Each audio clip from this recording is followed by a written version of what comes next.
آخرت ہی پر یہ ایمان رکھتے ہیں، یقین رکھتے ہیں۔ ان کا پانچواں وصف ذکر کیا کہ آخرت، اور یہ عجیب عقیدہ ہے، یہ آخرت کا عقیدہ عجیب ہے۔ اگر کسی کے اندر فکر آخرت پیدا ہو جائے، پہلی بات تو فکر پیدا ہو جائے، حضرت حکیم الامت مجدد ملت مولانا اشرف علی تھانوی رحمہ اللہ تعالیٰ فرماتے ہیں کہ اگر کسی میں فکر پیدا ہو جائے کسی چیز کی، اس کے لیے وہ کام آسان ہو جاتا ہے۔ فکر سب سے پہلی شرط ہے، فکر کسی بھی کام کی۔ یہاں تک کہ فرمایا کہ لوگ کہتے ہیں یہ سویرے سویرے نماز میں آنکھ نہیں کھلتی، نیند کا غلبہ ہوتا ہے، لیکن فرمایا کیا بات ہے کہ اسی صبح 4 بجے اگر اس کی فلائٹ ہے، صبح 4 بجے اس کا سفر ہے، تو کیا بات ہے اس کی 4 بجے سے پہلے آنکھ کیوں کھل جاتی؟ کیونکہ سفر کی فکر ہے۔ اس نے فکر اپنے اوپر ایسی سوار کر رکھی ہے، ارے 4 بجے میری فلائٹ ہے، 3:30 بجے مجھے جاگ کر تیار ہو کر 4 بجے ایئرپورٹ پہنچنا ہے، تو آپ کے 3 بجے آنکھ کھل جائے گی، بلکہ اس سے پہلے 3 دفعہ بھی کھلے گی۔ پھر گھڑی دیکھ کے او نہیں یار ابھی گھنٹہ پڑا، پھر سو جائیں گے، یہ ہوگا نا، یہ فکر۔ فرمایا دیکھو اس فکر نے آپ کی سستی کاہلی سب ہوا کر دی۔ فرمایا چونکہ اصل میں غفلت یہ سب سے بڑا مرض غفلت ہے۔ آج ہماری نمازوں میں سستی، روزوں کے اندر جان نہیں، زکاتوں میں کوئی تاپ نہیں۔ فرمایا کہ صرف غفلت کی وجہ سے، کیونکہ آخرت کے اعتبار سے ہم پر غفلت ہے، ہم سوچے یار آخرت دیکھی جائے گی، تو غفلت کی وجہ سے ہمارے دین کے اندر جان نہیں ہے، ہمارے دین بودے اور کمزور ہو گئے۔ فرمایا اس غفلت کو تم فکر سے بدل لو۔ فرمایا جیسے سفر کے لیے تم متیقظ رہتے ہو، فرمایا دین کے ہر امر کے لیے اسی طرح بیدار رہو گے۔ فکر، اور فکر جب آخرت کی ہو جائے تو فکر آخرت تو ایسی چیز ہے کہ 4 دیواری کی تنہائیوں میں پہرے لگا دیتی ہے، جنگل کی خلوتوں میں پہرے لگا دیتی ہے، جلوتوں کی رونقوں میں پہرے لگا دیتی ہے، پیرس کی روشنی ہوں، امریکہ کی اونچی بلڈنگیں ہوں، گویا کہ فرانس کی وہ جب زور بازاری ہو، کچھ بھی ہو، لیکن کیا ہوگا؟ یہ فکر آخر جب لگی ہوئی ہے، فرمایا کہ انسان گناہ کی طرف قدم نہیں بڑھائے گا، کیونکہ سوچے گا یار آخرت میں کیا جواب دوں گا، اللہ کیا جواب دوں گا۔ بس یہ فکر آخرت، اسے فرمایا کہ ان کا ایک بہترین وصف یہ ہے کہ آخرت پر یقین رکھتے ہیں، یوقنون وہ بالآخرت مقدم کر کے گویا کہ حصر کر دیا کہ آخرت ہی پر یہی لوگ ہی تو یقین رکھتے ہیں، اتنا آخرت میں یقین ہے ان کو کہ بھئی آخرت سامنے کھڑی۔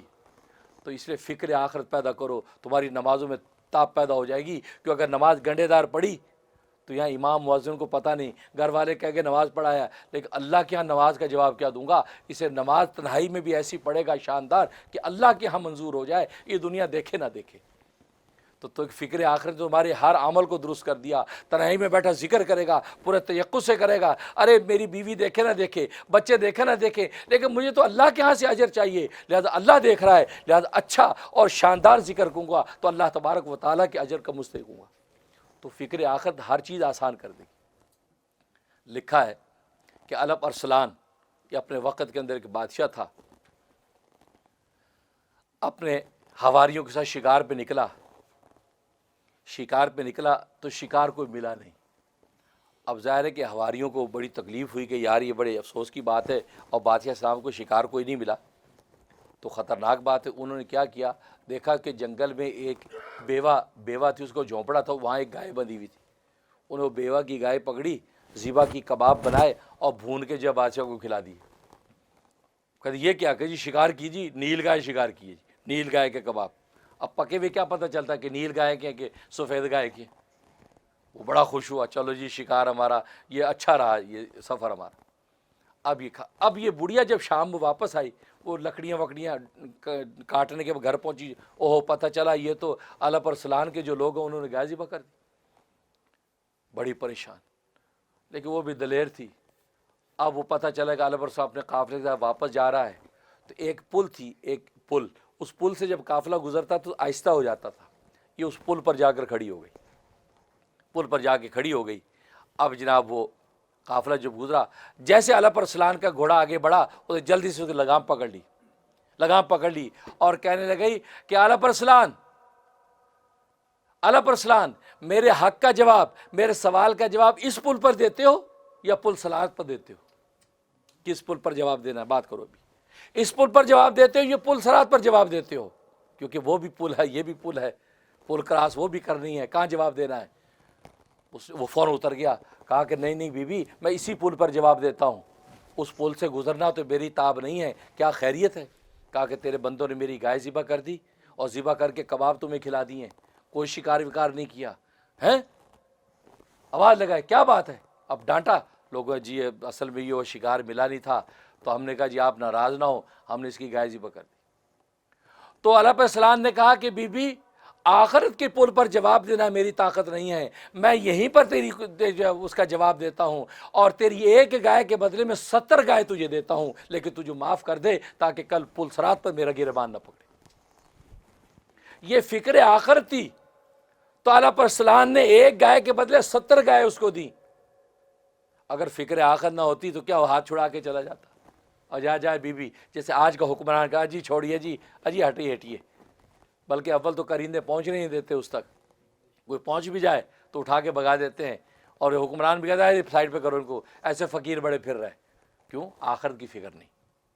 خلیفہ مہدی بڑے خلیفہ گزرے ہیں، انہوں نے ایک محل بنایا، بڑا خوبصورت محل بنایا، اب لوگوں کا جی میرے محل کو آ کے دیکھو کیسا ہے، نمائش ہوتی ہے نا، اب آ کے پبلک دیکھی، واہ واہ کیا محل ہے، کیا کھڑکیاں، کیا حسن و جمال، کیا قالین، کیا فانوس، باتیں کر رہے ہیں۔ ایک درویش بھی آ گیا اللہ والا، وہ بھی دیکھ رہا ہے۔ تو خلیفہ مہدی نے کہا کیا بات ہے، منہ کیوں بنا رہا ہے؟ کہا کہ آپ کے محل میں 2 نقص ہیں، 2 نقص۔ وہ بڑا حیران ہو کہ یار ہر بندہ تعریف کر رہا ہے، یہ نقص نکالنے والا کہاں سے ہے؟ کہ کیا نقص ہے؟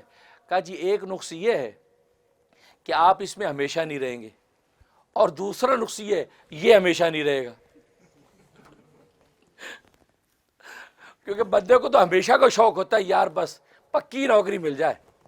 دیکھو کرائے کا مکان ہم کیوں نہیں لیتے یار؟ اپنا مکان لینا یار اپنے اور کرائے کے مکان میں فرق بتا دو مجھے۔ کوئی فرق نہیں، صرف ایک خیال کا فرق ہے کہ یار اپنا ہے، کرائے اور اپنے میں کوئی فرق نہیں ہے۔ وہ بھی کمرے، بلکہ ہو سکتا ہے کرائے کا 5 کمرے کا مکان ہو اور اپنا ذاتی آپ 2 کمرے کا خرید سکے ہوں، لیکن خیال کے تصور سے آپ کو تسکین ہوتی ہے یار اپنا ہے یار، ورنہ فنا اس نے بھی ہونا، فنا اس نے بھی ہونا ہے۔ تو یہ اپنے کا جو تصور ہے کہ یار بس اس میں سب کوئی ہمیں نکالے گا نہیں، اب آرام سے بیٹھے ہیں، تو فار ایور کا جو تصور ہے انسان کی نیچر ہے کہ یار ہمیشہ، تبھی تو اللہ تبارک و تعالیٰ آخرت میں ہمیشہ کی جنت دیں گے، کیونکہ انسان کو ہمیشہ رہنے کا بڑا شوق ہے، ہمیشہ رہے۔ سید سلیمان ندوی رحمۃ اللہ علیہ سے کسی نے پوچھا کہ حضرت وہاں ہمیشہ رہیں گے؟ ہاں ہمیشہ۔ اچھا ہمیشہ؟ ہاں بھائی ہمیشہ کیا ہو گیا کہ حضرت یعنی کوئی چینجنگ نہیں، سب ایسی ہمیشہ؟ ہاں بھائی ہمیشہ رہیں گے، کیوں کیا ہوا؟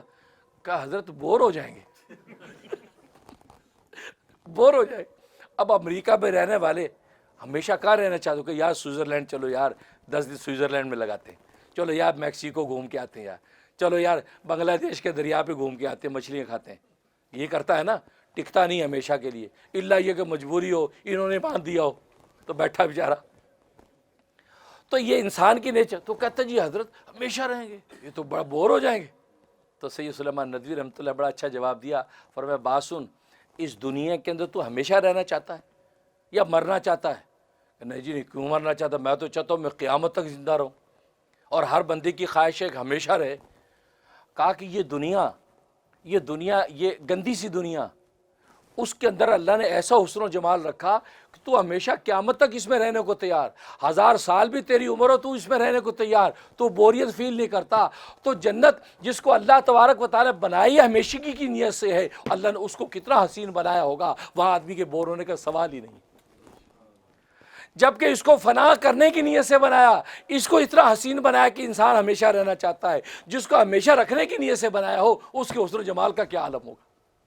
کہا کہ بور نہیں ہوگا بھائی، وہاں تو ہر دن پھل کا ذائقہ بدلے گا، ہر دن اس کی رعنائی بدلے گی، ہر دن اس کا رنگ و روپ بدلے گا۔ لہذا لکھا ہے کہ ہر لمحہ اس کی نعمتوں میں لذتوں میں اضافہ ہوتا رہے گا، اس کے رنگ و روپ میں ہر لمحہ اضافہ ہوتا رہے گا، پھلوں کی مٹھاس اور ذائقے میں ہر لمحہ اضافہ ہو جائے۔ آج پھل کھائے اس کا جو ذائقہ ہے، اگلے دن کھائے گا وہ ذائقہ ڈیفرنٹ اس سے، اور کیوں کہ اس ترقی کا نام جنت ہے، ترقی کا نام، کسی جگہ ٹھہر جانے کا نام جنت نہیں ہے۔ وہاں لذت ختم ہوگی تو جنت کیا رہی؟ وہاں پہ لذتوں کا انقطاع نہیں، وہاں لذتیں قائم رہیں گی، لذتیں قائم رہیں گی، وہاں لذتوں کا انقطاع نہیں ہوگا۔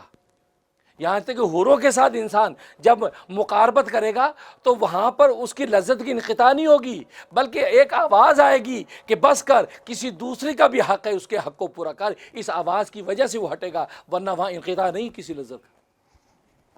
لذت کا انقطاع نہیں ہے، وہاں قائم رہے گی ہمیشہ۔